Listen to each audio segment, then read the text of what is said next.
தலைவி உந்தன் கண் பார்க்கும் பொழுதே தலைப்பு செய்தி தந்தாயே. தலைப்பு செய்தி புரியாமல் தவித்தே தலைப்பை கையில் தந்தாயே. உறங்கும் போதும் உந்தன் பேரை சொல்லி பார்க்கிறேன்.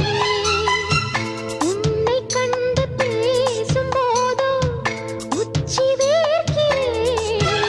இந்த சுந்தர வார்த்தைகள் தந்தது யாரடி உன்னை கேட்கிறேன். உன்னை தட்ட தென்றல் இன்று என்னை தட்ட சொன்னதொரு செய்தி. உள்ளுக்குள்ளே ஆசை வைத்து தள்ளி தள்ளி போவதென்ன நீதி.